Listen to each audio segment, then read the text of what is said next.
Oi gente, tudo bem? Meu nome é Bruna, bem-vindos ao canal e hoje eu vou falar um pouquinho de inglês com vocês. O meu canal não tem esse intuito de ensinar inglês para ninguém, eu não sou professora, também tenho muito a melhorar no meu próprio inglês, mas eu fiz bastante tempo de curso aqui nos Estados Unidos e eu aprendi algumas frases, palavras, expressões que a gente acha que sabe traduzir, mas que a gente vê que não sabe. Então, muitas vezes não tem nenhuma tradução para o inglês, algo que a gente quer dizer em português, ou às vezes tem uma tradução, mas eles falam de uma maneira completamente diferente, com outras palavras, então não tem aquela tradução literal, né? Ou não significa a mesma coisa que a gente diz no português. Então, eu vou trazer para vocês e eu espero que vocês gostem bastante desse vídeo, que ajude muito vocês quando vocês estiverem aqui nos Estados Unidos. Então vamos lá com o número 1. Então, gente, no inglês, se você, por exemplo, está querendo provar alguma comida nova, ou, por exemplo, tá ali uma pessoa do seu lado e você fala, ai, posso provar aqui esse sorvete, por exemplo? Você não vai falar, can I prove this ice cream, please? Você não vai falar isso, porque para eles prove é no sentido de provas. Por exemplo, a gente está resolvendo um caso, eu preciso de provas concretas para o meu caso. Nesse sentido, eles usam o verbo try, que significa tentar, mas nesse sentido eles usam para dizer provar um alimento. Então o certo é, can I try your ice cream? O número 2 eu fiquei sabendo por conta da pandemia, porque o tempo todo eu falava, I'm using my mask, eu estou usando a minha máscara. E o meu professor ensinou pra gente da sala que a gente não fala use quando é pra alguma coisa que está no nosso corpo. Então o verbo correto é wear, de vestir, I'm wearing my mask. Então, eu estou vestindo a minha máscara.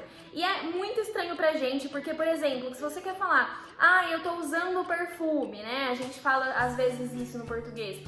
Eles não falam I'm using perfume, eles falam I'm wearing perfume. Então, tipo, eu estou vestindo perfume. É bem esquisito pra mim isso daí, às vezes eu tenho que parar e pensar. Então, pra eles, tudo que for no corpo, né, que você tá colocando, ou no caso do perfume, assim, passando, mas entrou em contato com o seu corpo, eles falam wear. O número 3 eu tive que falar muito aqui esse ano porque eu queria dizer que eu tranquei a minha faculdade no Brasil, né? Então eu sempre falava, I locked my college in Brazil. Eu usava isso e eles entendiam aqui o que significava, mas teve um dia que a minha amiga, né, que mora aqui nos Estados Unidos, ela falou pra mim, olha, na verdade o mais correto pra falar é I put my college on hold. É como se eu tivesse assim, tipo, eu coloquei ela de lado, daqui a pouco eu volto e pego ela de novo. É meio que esse sentido. Mas ela disse que eles entendem se você fala I froze, or I locked, eu congelei, eu tranquei, mas o certo é I put my college on hold. O número 4, quando a gente fala no Brasil antes de ontem eu fiz tal coisa, ou depois de amanhã eu vou fazer tal coisa, a gente usa, né, antes de ontem, 3 palavras. Aqui eles usam mais. Então, por exemplo, para eles falarem antes de ontem, eles vão falar the day before yesterday. Então, the day before yesterday. 4 palavras para dizer antes de ontem. E a mesma coisa para depois de amanhã, the day after tomorrow. O número 5, gente, é para a palavra strange. Eles têm essa palavra que nem a gente fala estranho, né? Para eles é strange, porém, eles não usam no mesmo sentido que a gente usa em algumas vezes. Então, por exemplo, vamos supor que aconteceu alguma coisa, você achou que aquela pessoa estava estranha, alguma atitude foi estranha, ou sei lá, você acabou de conhecer alguém e você achou aquela pessoa estranha. Você vai falar, this guy is weird. Tipo, esse cara é estranho. Eles não vão falar this guy is strange, porque o strange ele tem um sentido muito mais pesado. Se você falar que alguma coisa tá strange ou alguém é strange, significa assim, tipo, meu Deus, gente, vamos parar e prestar atenção, porque, sabe, se você falar isso pode ser que, nossa, esse cara tá querendo me assaltar, tipo, eu tenho que ficar muito de olho. Então não é no sentido que a gente fala de, uma pessoa estranha. Pra eles, mais nesse sentido seria weird. O número 6 é quando a gente quer falar, você conhece algum lugar? Você conhece Paris, por exemplo? Se fosse traduzir ao pé da letra, a gente falaria know, do you know Paris? Mas isso não tá certo, eles não falam assim, porque o know pra eles é mais como uma coisa assim, que você tem um conhecimento sobre, ou que você observa, não é no sentido de você realmente foi pra lá, foi pra Paris e visitou e tudo. Então aqui seria melhor usar os verbos visit ou então have been to. Have you ever been to Paris? Have you ever visited Paris before. Então, usar um desses dois e não o no nesse caso. O número 7, gente, é o verbo stay, né? Que significa quando a gente traduz ficar. Porém, aqui pra eles não usam stay quando eles querem dizer ficar em várias situações. Então, eu vou dar um exemplo pra vocês. A gente fala, eu fiquei resfriado, está ficando frio. Nesse sentido, a gente não vai usar o stay. A gente usa stay mais como, stayed at home yesterday, eu fiquei em casa ontem. E não no sentido de eu fiquei doente ou está ficando frio, porque no português realmente a gente usa ficar para muitos sentidos diferentes. Então aqui eles usam muito o verbo get. Então eles vão falar, I got cold, tipo, eu tive um resfriado, ou it's getting cold, no sentido de estar ficando frio, porque cold é uma palavra que pode significar resfriado e frio, né? Mais uma coisinha aqui pro vídeo. Mas eles não usam stay nesses sentidos, né? Como a gente fala de ficar. O número 8 é uma coisinha que acontece bastante com a gente quando a gente vai no shopping.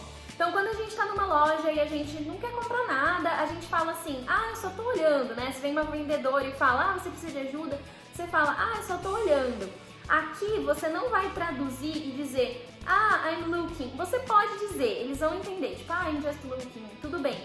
Mas o mais certo, né, o jeito que eles falam melhor é I'm browsing. Então é um verbo que existe aqui que é específico para isso, dizendo assim, eu só tô olhando, não vou comprar nada, só passando tempo, meio que nesse sentido. O número 9 é o verbo combinar. Aqui nos Estados Unidos, né, eles não usam que nem a gente usa no Brasil. Então eu vou dar 3 exemplos do verbo combinar, que não é combine em inglês, né, que eles têm outras traduções. O primeiro, gente, que é o mais clássico, que acho que foi o que mais demorou para entender como é que eu falava aqui, é no sentido de combinar alguma coisa para fazer, né? Então vamos supor que eu tô lá conversando com alguém e eu falo, vamos combinar de ir almoçar amanhã. Alguma coisa nesse sentido. Você não vai falar, let's combine to have lunch tomorrow. Você não vai falar isso. Você vai falar, we need to arrange a lunch tomorrow. A gente tem que arrange. Nesse verbo de combinar. Ou se eu quero acabar de falar assim, eu acabei de combinar de sair com ela. Você vai falar, I have just arranged. Então eu acabei de combinar. Eles não usam o combine. No outro sentido, gente, o segundo, quando a gente quer falar combinar de roupa, né? Então a gente não vai falar combine também. Você não vai falar, your hat combines with your, não sei, t-shirts. Você não vai falar que o boné combina com a blusa. A gente vai falar go together. Então, your hat goes together to your shoes, your t-shirt, entendeu? Então é go together e não combine. E no terceiro exemplo, quando você acabou de marcar tudo com uma pessoa, a gente fala em português, tá combinado. Eles não falam it's combined, alguma coisa assim. Eles falam it's a deal. Então, é isso aí, deu tudo certo, tá tudo marcado. O número 10, gente, pode ser bem confuso porque, na verdade, é uma palavra em inglês que não significa o que a gente fala em português. Então, outdoor pra gente são aqueles anúncios, né, que a gente vê quando a gente tá na rua e a gente olha e fala, aquele outdoor. Em inglês, outdoor não significa isso, não significa esses anúncios. Os anúncios em inglês chama billboard. É assim que eles falam, look at the billboard, tipo, não é outdoor. E o outdoor em inglês tem um outro significado que significa ao ar livre. Então, I will exercise outdoor, eu vou me exercitar ao ar livre. Então, não significa esses anúncios, né, essas propagandas que nem no português. O 11 é o verbo demorou. Então, eles não têm uma tradução para esse verbo demorou. Então, eles vão dizer how long does it take? Quanto tempo isso leva? Eles não vão dizer quanto tempo isso demora, mas é o mesmo significado. Então não tem mesmo uma palavra para dizer demora, né, no inglês. O 12, gente, eu acho que seria uma tradução mais assim, por causa, né? Não sei. Eu não sei muito bem em português como que alguém fala isso. Mas vamos supor que você quer falar que o seu pai se chama João porque o pai dele se chamava João.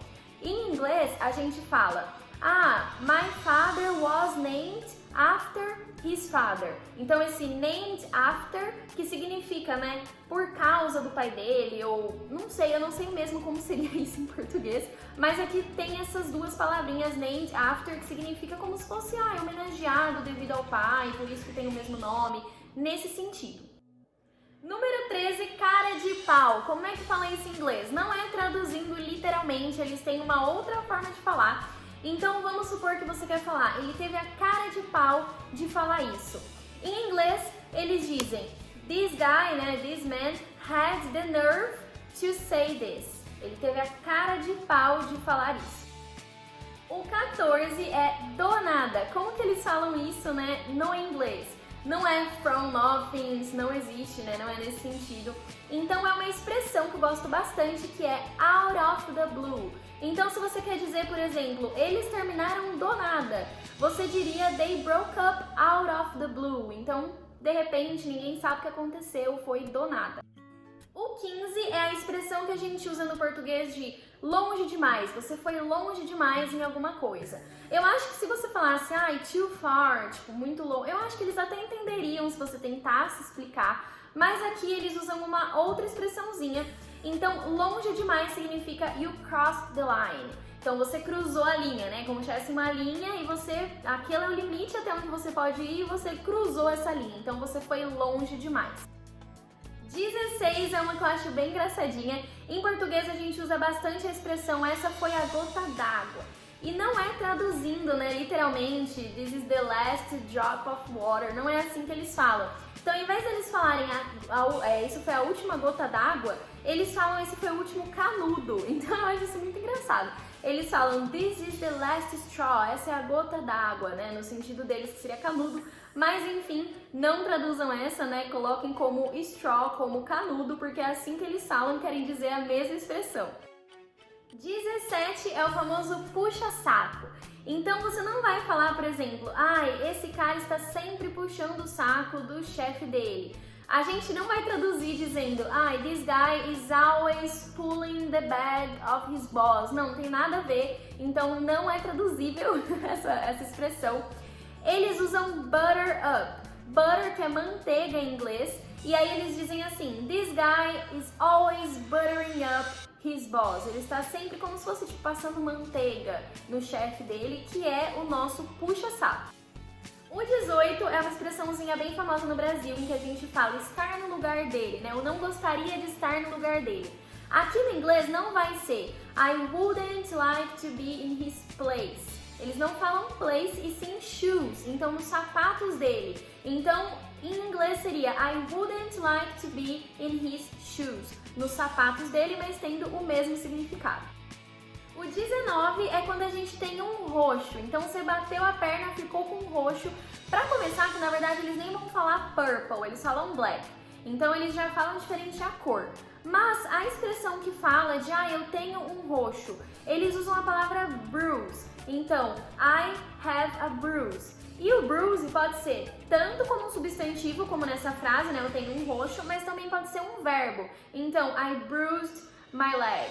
Então, tipo assim, eu roxeei, né? Que a gente diria em português, a minha perna. Então, eles usam esse verbo para dizer que você tem um roxo ou que você roxeou alguma parte do seu corpo.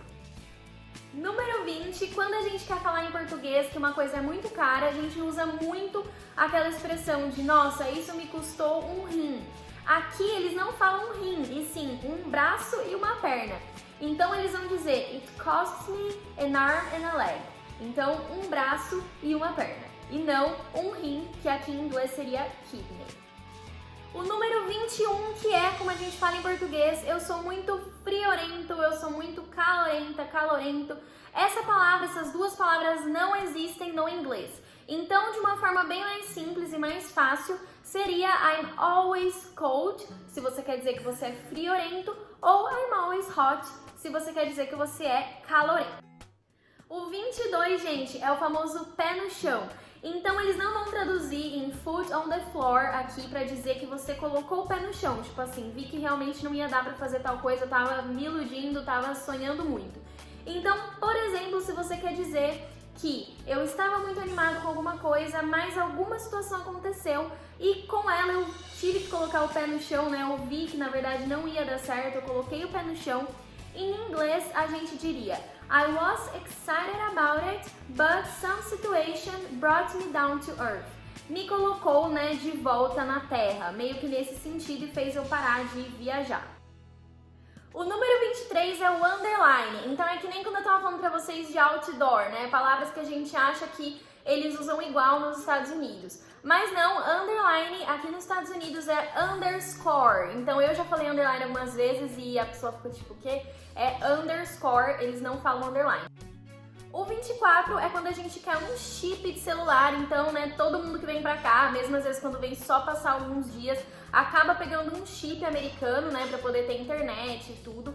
E eles não falam chip, né? Chip pra ele é mais de chips, de batatinhas, né? Eles não falam, um chip. Eles vão falar SIM card. Então, essa palavrinha é bem importante vocês saberem, né, pra não ter nenhuma confusão quando vocês forem querer comprar um chip aqui nos Estados Unidos. E por fim, número 25, para fechar então as 25 frases, palavras, expressões que a gente acha que sabe traduzir, mas que a gente no final vê que não estava sabendo traduzir direito, é o pendrive. Então é um nome, né, super americano aí, a gente acha que tá falando inglês, mas aqui chama USB drive. Se você falar pendrive, esse pen, eles vão acabar não entendendo muito bem o que você quer dizer. E bom, gente, é isso. Foi um vídeo bem diferente, mas que eu fiquei bem animada em fazer, porque eu aprendi muitas dessas expressões, dessas palavras nesse ano que eu fiquei aqui nos Estados Unidos. E se vocês gostaram, gente, eu posso pesquisar mais, fazer um novo vídeo falando sobre isso, ou até ao contrário, né? Algumas coisas que a gente fala em inglês que não teria uma tradução para o português também seria uma ideia legal. Então deixem aqui nos comentários se vocês querem um vídeo assim. E se vocês gostaram, deixem o seu like, se inscrevam no canal e até a próxima!